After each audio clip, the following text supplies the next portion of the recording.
What you wear in a brand shoot is so important and it's so overlooked. Most people think, oh, I'll throw on a blazer. My favorite thing I like to wear to conferences or work, whatever, depending on what you do. No, no, no, no. No, no, no, no, no, no, no. No, no. What you wear for your brand shoot needs to be strategically chosen. It needs to have colors that either are your brand colors or complement your brand colors. And these shouldn't be just picked out willy-nilly. The tones need to match too. Let's say you have a brand that's royal blue. Well, royal blue can look good with orange, but if you pair a bright royal blue with a strange looking orange, it just might look a little too funky and it might look strange in photos, and then you can't really, it'll clash in your brand when you use those photos. Welcome to Side Note, the podcast, where we explore the intersection of business and intuition. I'm your host, Samantha Fackler, a Fortune 100 marketing advisor turned leadership coach who has worked with over 100 companies across 13 years and counting. And yes, I also keep crystals on my desk. I love astrology, and I'm a trained Reiki master. So I see the connections that other people miss. Join me for conversations that'll change how you think about business, life, and everything in between. I literally just wrapped up a brand shoot for my business and it went so well. And I was sitting there just soaking it in, thinking about all the things and how they unfolded. And I thought I should record an episode about how to plan a brand shoot because this went so well. And I wish I knew everything that I know now when I did my very first one for my business. Because my first brand shoot for my business was like so low key and quick. When you do brand shoots, you don't just do them for fun. I mean, you can, but they are for a purpose. It's so that you have photos that you can use for your website, for your business, in your social media, in your marketing, yada, yada, yada. So when I did my first brand shoot, I had very little budget, like such a tiny, tiny, tiny toddler bit budget because I was just starting out. But I knew that I needed photos of myself that weren't photos of like me and friends' weddings as a bridesmaid or iPhone photos on, someone's iPhone taking a picture of me with like some houses like stucco behind me when I really was looking for a plain photo just for LinkedIn, right? When you have a business, you need professional photos that show your brand, that show who you are. And for the last couple of years of my business, I've kind of been stuck with these early brand shoot photos that don't accurately reflect me now. There is an energy in photo shoots and of yourself. And when I did my first brand shoot, I had no idea on what I should wear and colors and vibe and everything. I just said, I found a photographer that could do it within my budget, who I knew that was also a friend. We went to Joshua Tree. It was a cool little space. And you know what? It was so fun at the time. But I also broke out in hives the moment we started shooting because I was so uncomfortable being seen. And I know I've talked about that on the podcast before. I think the very first episode about visibility, but I really believe that photo shoots are kind of this energetic portal where you are being ushered into a new chapter of your business and you get to set the tone of that next chapter in that photo shoot. Because every photo that you use from those few hours that you're shooting behind a camera or in front of a camera, unless you're a photographer, those photos are going to be with you for a long time. And if you're going to do make the investment with your time and money, you want to do it right. So this is how I did it right the second time around. First off, I knew my budget. I knew what I wanted to spend on a photographer. I knew that I was probably going to spend a little bit more for the space because the space was very, very important to me. And I knew that I wanted people in my photo shoot because I'm a coach and I work with people, and that's the basis of my business. That's what I love doing, is meeting with people one-on-one or in teams if they are co-owners of a business. And I had two of my friends who are business owners together come, and it was legit coaching. I actually got to coach them on this restaurant business that they're opening up in San Diego, talking about the brand, how to pitch themselves, how to get funding, even worst case scenarios, because the restaurant industry is difficult to say the least. So we even talked about that. And it made me so happy at the end of that shoot because they were like, we feel like we got more out of this. Even though we were also like modeling when we were having these conversations. So that was exactly what I wanted because I wanted to actually be coaching in photos since my main business is a coaching business. So when I say I went about this shoot differently, it wasn't just looking at budget and these different pieces that I want incorporated. It started several months ago. So about 3 months before the shoot today, I was thinking, my brand needs a refresh. I knew that I wanted to rename the podcast, so that new name is coming. I knew that there was going to be more color in my brand, but still earth tony, still grounded, because that's very much me. But I had this sense that things were going to move and shake. So then I started purposefully thinking about brand. And I thought, you know what, I'm going to start to chart my process here so that I can help other people because I've done so many brands. I've worked on brands for massive companies. I remember I worked on Crunchbase's rebrand, Chainalysis' rebrand, Absolute Vodka, Jameson Whiskey, so many. Some tech companies you've never heard of, and then some companies everyone and their mother has heard of. But when it comes to your own business, it's different. Because can you really tap into the true story of what your business is? And when you tap into it, are you really able to extract the things that you need to form the visual identity of your brand? Now, what do I mean by that? Because that's kind of lofty language. A brand strategy is required before you start branding. Most people jump the gun and start creating a logo and start creating color palettes. And that's fun work. That's great. But you're going to actually have to redo all of that work at some point if you do not have a brand strategy. And that means you're going to spend money on designers and all sorts of things, new websites, et cetera, thousands of dollars. You're going to be spending that much money and even more so in time if you do not have a brand strategy. So when I went about this shoot, I revisited my coaching brand strategy. And I knew that while the coaching brand strategy was still concrete and solid, my podcast strategy needed help. And I needed to understand the relationship between the two. And so I came to the realization that the podcast would be rebranded and renamed, which I always kind of had a belief around. But I finally let it come in. I finally figured out the new name. I finally started to kind of imagine and get inspired and see different color palettes and different things that made me think of the conversations and the podcast that it's really turned into. I don't believe in rebranding every single year because that's exhausting and you don't need to do that. I do believe in getting really deep and clear and true on the brand that you have so that you create something that lasts decades. That is how the big brands do it. And I think that more individuals who own their business should do it that way too. Because you don't need to massively rehaul what you do every single year. You can evolve it, sure. We evolve as humans. Your style will probably evolve if you have a business. But again, if your brand strategy is concrete, then you can naturally evolve your visual identity over time slowly, but you don't need to do these massive overhauls. And if you look at any large brand, you can see this. Like PayPal, for instance, is one of my clients. If you look at their brand, it has changed over the years. Their logo changes every year or 2 years, but ever so slightly. You barely notice it as a consumer. But it evolves so that it stays relevant. It stays in touch with its own personality and own brand guidelines and all that juice that it's built on, but you give it room to breathe. And so that's this delicate balance that we need to strike with brands. And if you're doing a brand shoot, you need to do that before you even think about the photo shoot. Otherwise, it's like drawing a logo blind. You have nothing to go off of.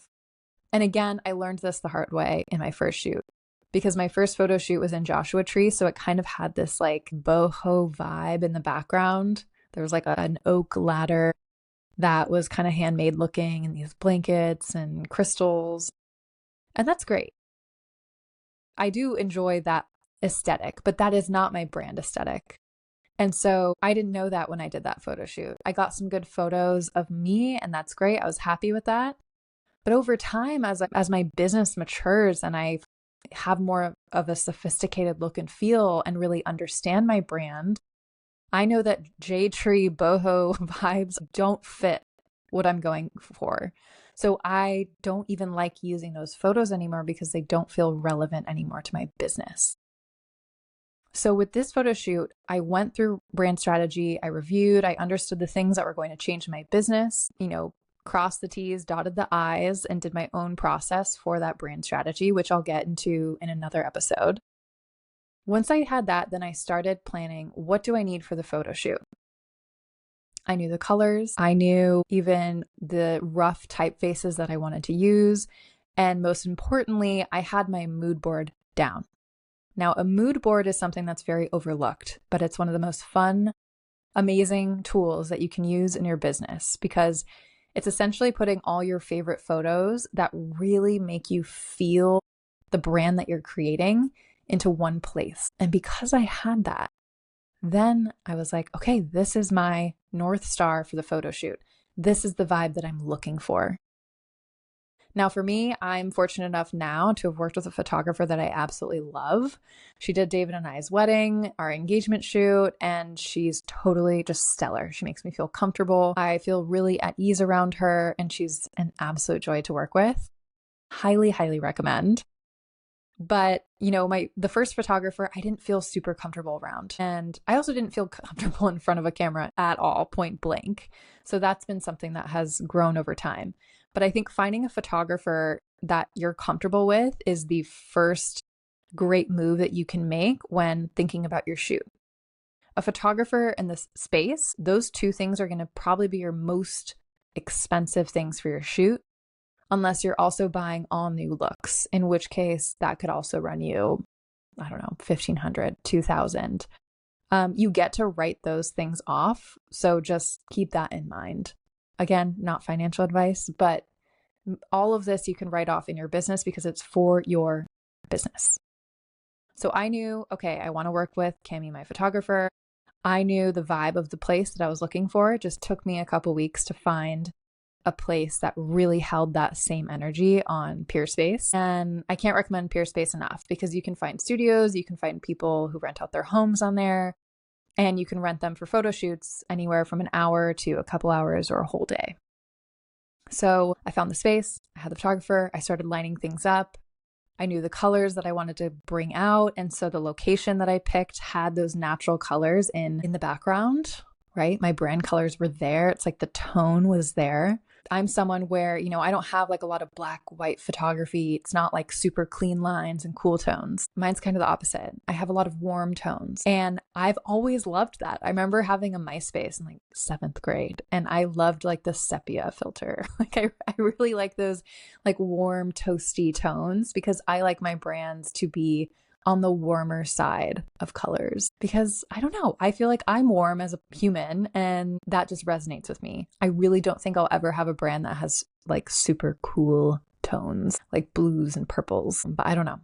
We'll see. So I picked the place strategically so it had those things. And then I thought, okay, well, knowing past photo shoots and how bad I am at makeup, I need a makeup artist that I can use the morning of because if you take photos, you will notice as a woman in photos, like actual camera can kind of wash out your features. Having a makeup artist do your makeup beforehand, I highly recommend. I did not do this on my first shoot and my face was a different color than my body. And obviously breaking out in hives is part of that, but I wish I had a makeup artist and I spent just a little bit of money on someone to do my makeup properly so that I looked my best in photos and I didn't have this weird mismatchy thing going on because now that's all I see when I look at those photos, of course. So I also knew for my wedding and all of the beauty treatments I had that I also really like for my eyebrows to be done because it frames your face. It just makes you look so good when you have your eyebrows done. So I made sure that was part of the schedule too, that I had that done a couple days before the shoot. What else? Looks. Okay. What you wear in a brand shoot is so important and it's so overlooked. Most people think, oh, I'll throw on a blazer. My favorite thing I like to wear to conferences or work, whatever, depending on what you do. No, no, no, no. No, no, no, no, no, no, no. No, no. What you wear for your brand shoot needs to be strategically chosen. It needs to have colors that either are your brand colors or complement your brand colors. And these shouldn't be just picked out willy-nilly. The tones need to match too. Let's say you have a brand that's royal blue. Well, royal blue can look good with orange, but if you pair a bright royal blue with a strange looking orange, it just might look a little too funky and it might look strange in photos. And then you can't really, it'll clash in your brand when you use those photos. So picking your outfits is actually very important. And I highly recommend working with a stylist. But of course, this depends on your budget. There are stylists who are like $1,000 a shoot, and their whole job is to just compile these looks for you and with you. And they might spend a month with you to get strategic on your body type and what you're comfortable in and the things that you're drawn towards, yada, yada, yada. I did not have $1,000 to spend on a stylist for this shoot. I'm just going to be straight with you all.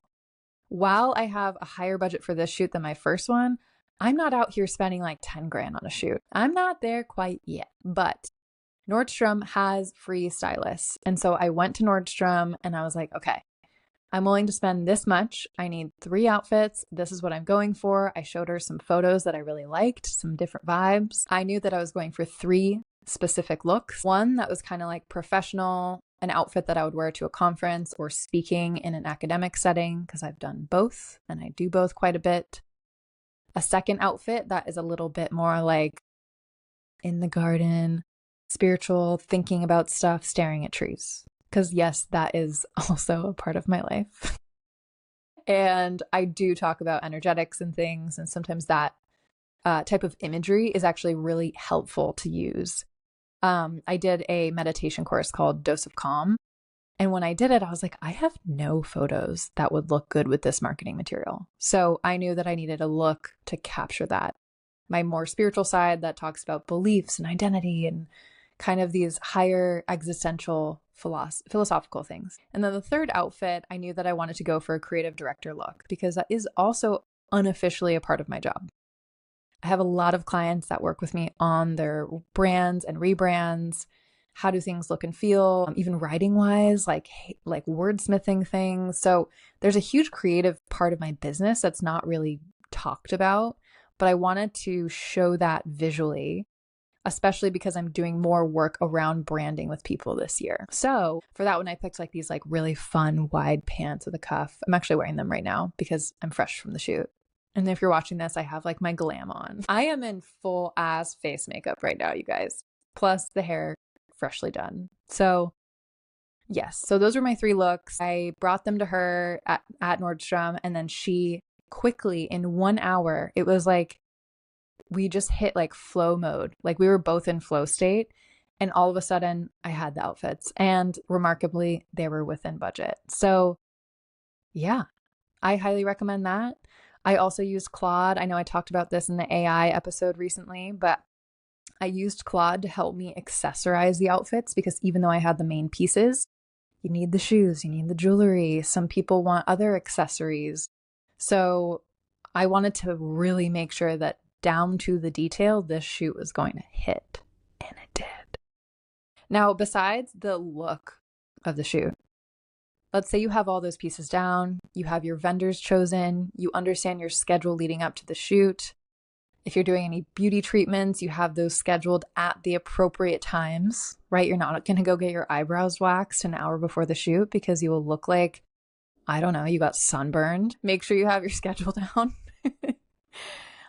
What else? People. I confirmed with people, a week before. I put together a shot list. So I did my research, like what are the shots that I really need for my business? From my first shoot, there were a couple that were really good, but I just used them so many times that they're fatigued. Like even my audience probably see those photos and then they don't pay attention anymore because they're old. They've seen them. So then they think they've seen that piece of marketing material and they ignore it.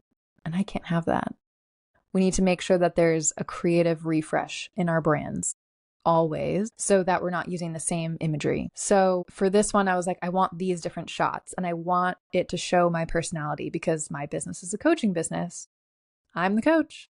So I need to show different parts of me, like my fun side, my goofy side, my studious side who really likes to bury my head in a book, but then also my side who likes to think out of the box and like flip upside down on the couch to like think about something literally upside down for a moment. Or I like to play with my hands and colors and post-its and draw things out. So I made sure to capture all of these things that felt really true to me because this is my brand. Again, I'm a coach. It's a coaching business. It's a coaching brand. That's why I put those shots together. But if someone, let's say, had a business that was a functional mushroom beverage, then they might think through, okay, well, what situations do we want to capture that beverage being consumed in? Maybe depending on their overall brand strategy, maybe they're trying to target like young professionals who want an alternative to alcohol. So then they might show a group of young these people at the beach with this beverage or at a barbecue, or maybe they put it into more of an upscaled or elevated mocktail at a bar. In which case, all of these scenarios would be specifically planned so that they match that brand as well as their target audience. So the two friends that I brought in were, well, first of all, amazing. Like, I'm so grateful they came. But two, they're in their 30s and they are launching a new business. And that is my target market, right? So I wanted to make sure I reflected that I didn't bring in people who were so way out of range. You know, I wouldn't bring in a couple of 15-year-olds because I don't work with 15-year-olds who have businesses. That's not my target market. So be selective about all the elements that you bring into your photo shoot, whether they're people, whether it's colors, what you're wearing, how you're moving, etc. I also, and maybe this is embarrassing to share, but I also did a little like modeling YouTube because I am awkward as all hell in front of a camera. And I discovered this the first photo shoot. So I watched a couple of YouTubes that were like how to pose as a woman in a photo shoot. And it gave me a ton of pointers that I practiced in my living room in my slippers so that I had something to go off of if I got nervous. But now to get into how it actually went, it went so well. It went well because the space was the exact energy that I was looking for that actually reflects my brand. It had this awesome handmade, unique furniture that is literally in my mood board for my brand because it's something different. And I'm really big about doing things differently, building brands that are unique and you from scratch and not just copying whatever else is done or going off of what's common out there. And that was huge to have around us, to be in this home that was like, you know, an architectural dream. It was gorgeous. The sun flowing through was gorgeous. Warm tones, wood walls. Two, having people there that I trust and know made me feel really comfortable. Three, having outfits already planned, everything done down to which earrings I was wearing, bracelets, shoes, etc., made me feel really confident. So I looked confident in my photos. I would say in general, I am pretty confident, but having these outfits down to a T, my confidence shined. Like it was brought out so much more. And when I was researching styling looks and like how to style yourself for shoots, I came across different psychological research that actually shows when you wear an outfit that you feel really good in, you stand up straighter, you're more confident, and your like cognition fires more accurately. Like you are more zoned into the present. So keep that in mind. I don't know, try it tomorrow. Wear an outfit that you feel reflects your personality. It's like one of your best outfits. You feel really good in it. And then see how you behave differently. Okay. What else went well today? I brought snacks and water because I knew from the first shoot that it can be tiring for you, for the photographer, for anyone else that's involved. So I brought water, I brought pistachios, I brought these little like edamame dried beans. I brought the goodies and props. So for me, I knew from my shot list, I needed to get some photos with a microphone because hello, podcast. I have a podcast. You're listening to a podcast, AKA I need photos with a microphone. So I brought my microphone. I brought my laptop because I work on my laptop a lot. I meet with clients virtually.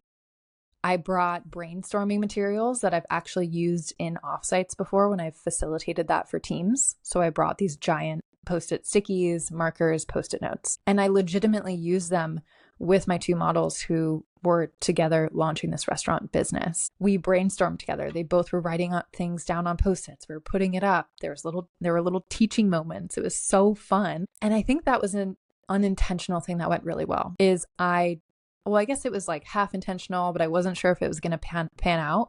And then it did. And we actually did get to talk about their business. So whatever your business does, if you can actually capture that in a shoot, you're golden. You're going to get so much material and it's going to feel really natural. What else went well about today?